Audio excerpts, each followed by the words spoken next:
addressing something I honestly didn't want to kind of share, because I know that for every one horrendous experience, there's probably 50 great ones.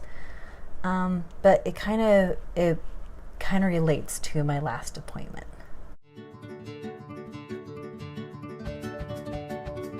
My last appointment, I had a really interesting thing happen, and it actually opened the gates for some other feelings that I just think are probably appropriate to share now. In my last visit, it was actually pretty decent, I guess, right? What do you say?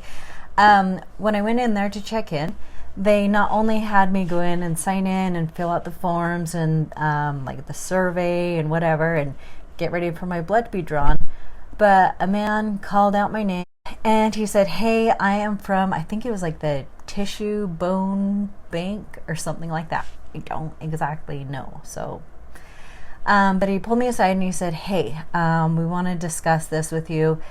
We would like you to donate your blood and tissues for research." And here's where the other part comes in.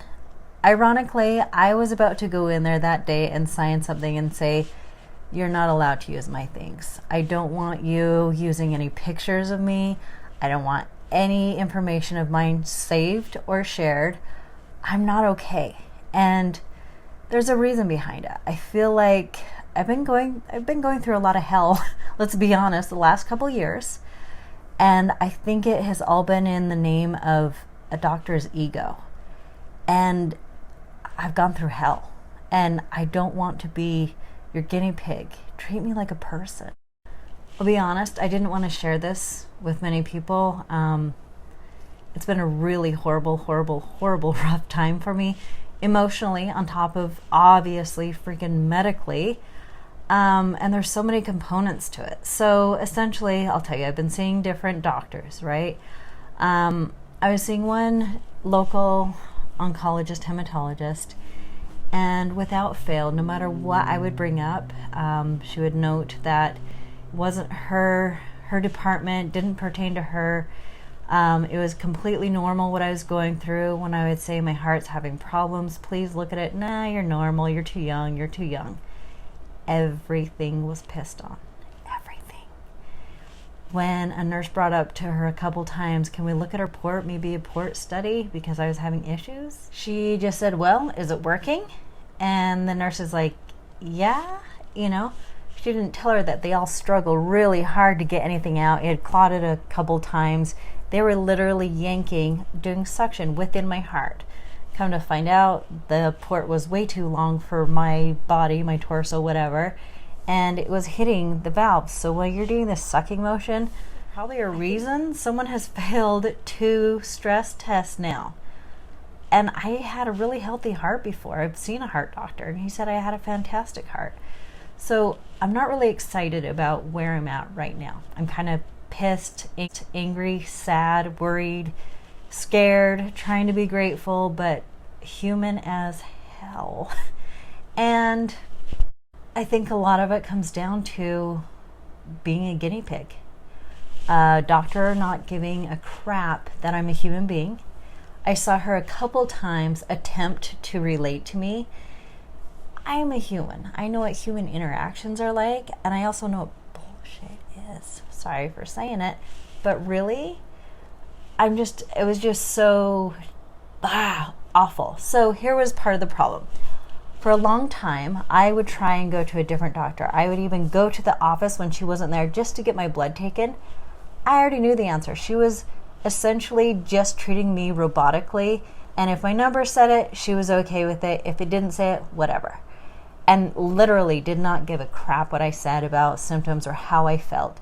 Very negative about any symptoms. I'm too young for that. I'm too healthy for that. I'm trying too hard. I wouldn't be like this if I were that way.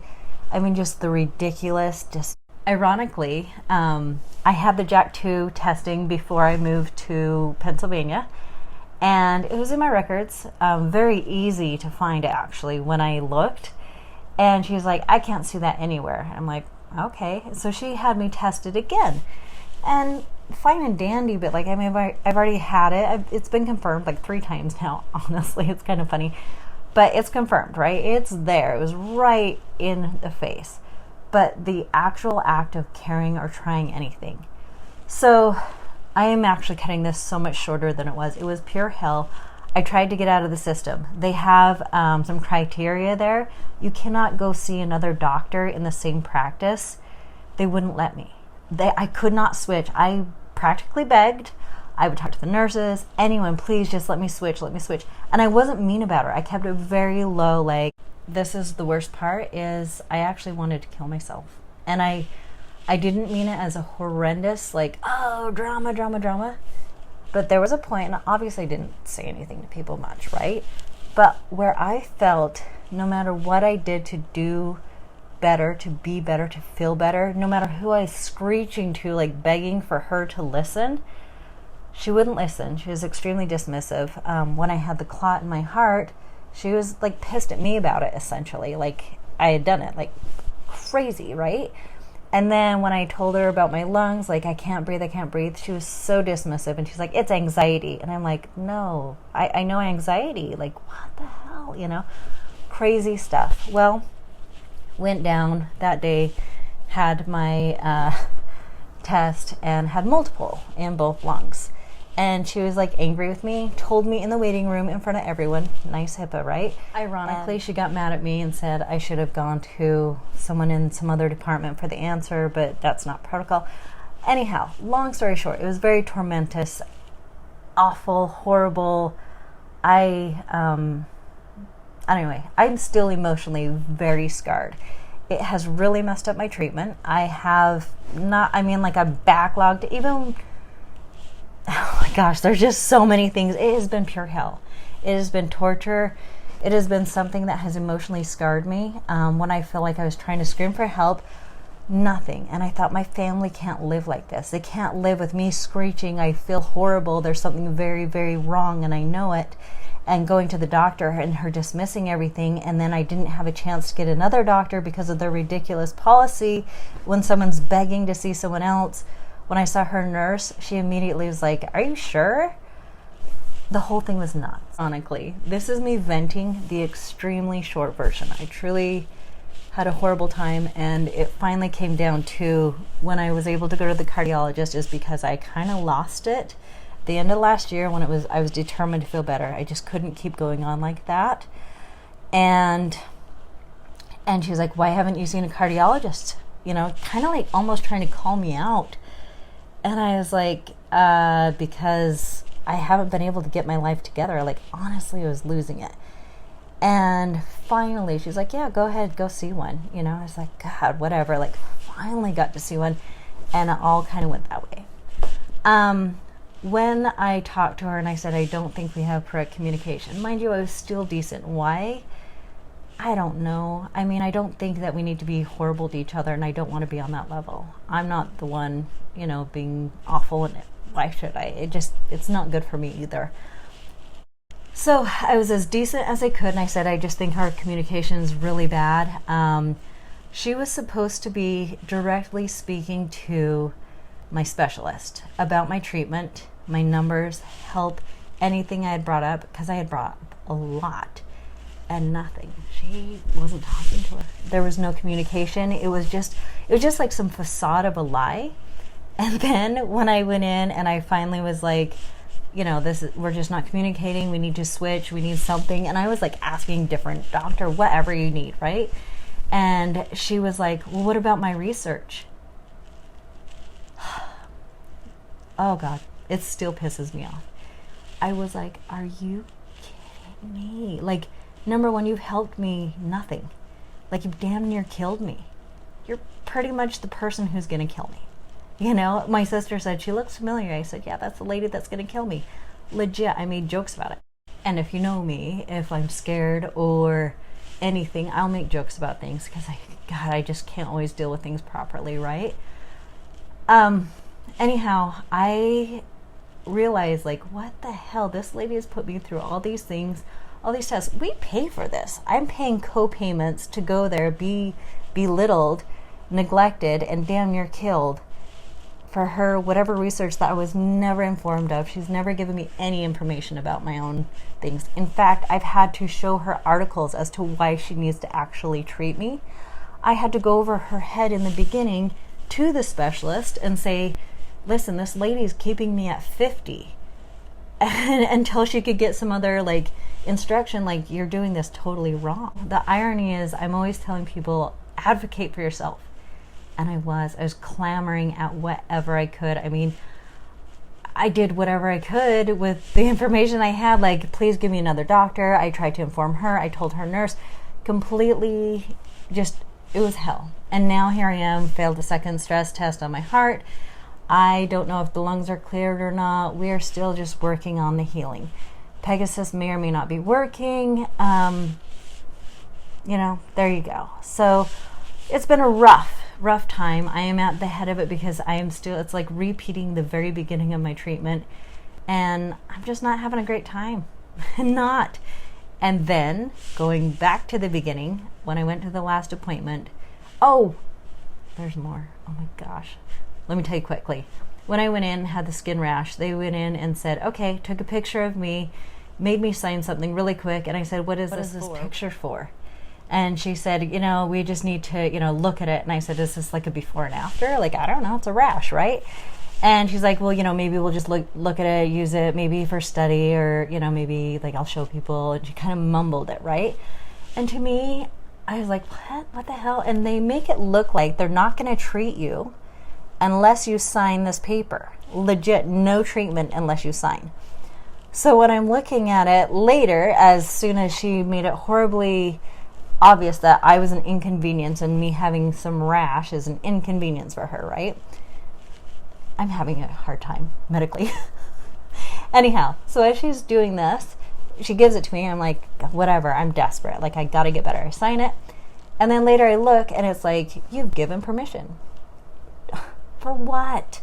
Why don't these people talk to us? Why don't we get someone to actually communicate? And I feel like such a guinea pig. I'm kind of sick of it. And here's the thing, is I will raise awareness. I will do so many things. I will work with you. I will. I mean, I did this, a new DNA thing. I'll tell you about it in another video with a guy from Denmark. I'm slightly enabled by it. It was great, but also it would be kind of good for their bank to have something more rare, right? I don't mind sharing and caring and doing these things. I'm not going to be here forever, but science will be, right? Let's work together. Let's do this. So when I have a guy come up to me and say, we want your blood and tissues, and I'm looking at him like I have been poked, prodded, and treated like, I don't know. But then he talked to me. He said nothing flattering. There was nothing like sweet and kind or whatever. It was downright honesty. And saying, hey, we want to keep your information. You probably won't get helped by it, but this will help our future studies. We're going to keep your information for this or that, and blah, blah, blah. And I looked at him and I was like, he had no idea. I have been through hell, and I'm still scrambling, right? I'm still scrambling. And here I am looking at him like I was about to sign a paper saying, you guys have no interest in my things. I'm so sick of being treated like shit, you know? And here he was, nice. Not kind, like a person on the street. Like, he was decent, and he was honest and forthright. So, all in all, I've been through hell. There's so much more to the story, but I'll be honest, me as a human being, I'm going through a lot. And if I keep having, I did have some weird flashbacks. I mean, seriously, it's like PTSD from this. And I'm obviously paying for someone's ego, which is not cool whatsoever. You know, PV on its own can't cause you this much. I mean, it can, believe me, it can cause you a lot of stuff. But a negligent doctor, when you're begging for help, can do a hell of a lot of damage. And lucky I'm alive, and, you know, whatever. So the moral of this story is horrendous times. I'm trying not to hang on it because life is short and I have to heal, and I've got a family. I have reasons to live, and rough times happen. And one good thing from all of this is someone treated me decent, and I'm willing to help. A quick follow-up. I'm distinctly not seeing that doctor ever again. And my very last visit with her was absolutely the epitome of the reason why I have no interest seeing her and how negligent she could actually get. Her ego was blown, I guess, for like the 5 seconds, and her disdain for me was pretty obvious. My heart doctor wanted to obviously check on my heart to make sure I was okay before pulling the port. This doctor said, oh, it doesn't matter if it has a little clot. She not only belittled me and neglected, anything, she was trying to do it to my other doctor. She also, when I was in need of a phlebotomy at the time, she said, well, why don't you see another doctor? As I'm there for the phlebotomy. I mean, it was even the very last time where she had a chance to be a decent human being. Human. Not just doctor, but human being to me. She just insisted on being horrendous. And it made my decision to, God forbid, ever see her again so much better. And I feel terrible that that I had to go that way. I don't understand. I've tried to understand perspective, and I think it just has to be some psycho ego, because I'm willing to help. I'm willing to do everything. In fact, I was probably an overzealous patient saying, look at this study, let me do something, because she was so negligent. I don't know. Anyway, horrendous situation. God bless everyone. I hope no one else gets in this. I am still reeling from it. I'm still obviously paying health-wise from having a very shitty, negligent doctor. And I'm sorry I'm swearing so much, but you guys, I'm so emotional about it that it's taken me a while to say anything. Anyway, I did sign the permission, and they can have my tissue and blood for now, depending, because seriously, I'm still kind of in this weird thing, but he treated me nice.